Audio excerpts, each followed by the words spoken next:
ఇవాళ రద్దయిపోయింది. దీనివల్ల తెలంగాణకు ఒక ఇమేజ్ వస్తుంది. ఆ ఇమేజ్ వల్ల కంపెనీలు వస్తాయి. ఆ కంపెనీలు రావడం మూలంగా నిరుద్యోగులకు ఉద్యోగం వస్తుంది. ఇవాళ అది కూడా మీరు నిలుపుకోలేకపోయినారు. ఈ నెల రోజుల్లో ఉద్యోగ కల్పన చేయలేకపోయినారు.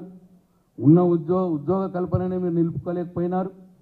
మళ్ళీ అట్లనే ఇవాళ నిరుద్యోగ భృతి అంటే ఇవాళ మరీ యూటర్న్ తీసుకుంటున్నారు. ఎక్కడ నిరుద్యోగ భృతి మేము అనలేదే అని అంటాడు బట్టి విక్రమార్క గారు. మరి దానికి ముఖ్యమంత్రి గారు కూడా రేవంత్ రెడ్డి గారు దానికి సమాధానం లేదు.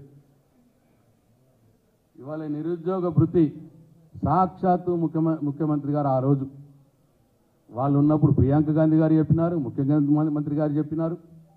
వాళ్ళ హామీలో మేము చెప్తున్న 420 హామీలో కూడా వాళ్ళది ఉన్నది. ఇవాళ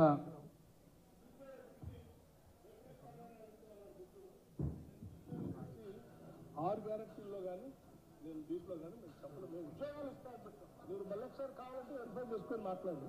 కాంగ్రెస్ పార్టీ ఫస్ట్ డిక్లరేషన్ ఉద్యోగాల కోసం ప్రయత్నం చేసి ఉపాధి దొరకక నిరాశ చెందుతున్న నిరుద్యోగ యువకులకు ప్రతి నెల 4,000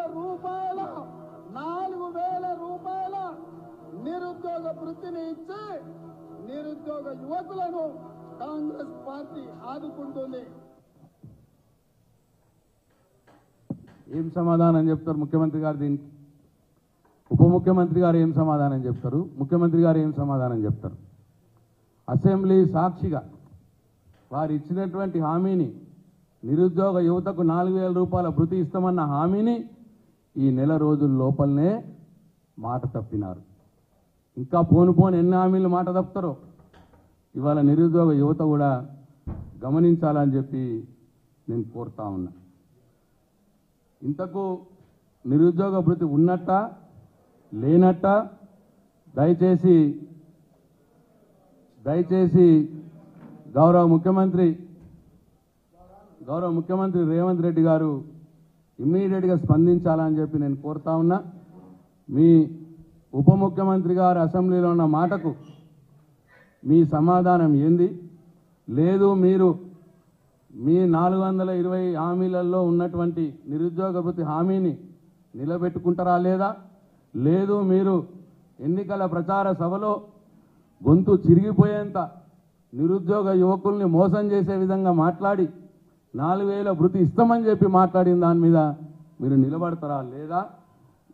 గౌరవ ముఖ్యమంత్రి గారు వెంటనే స్పందించాలని చెప్పి నేను కోరుతా ఉన్నా. అట్లనే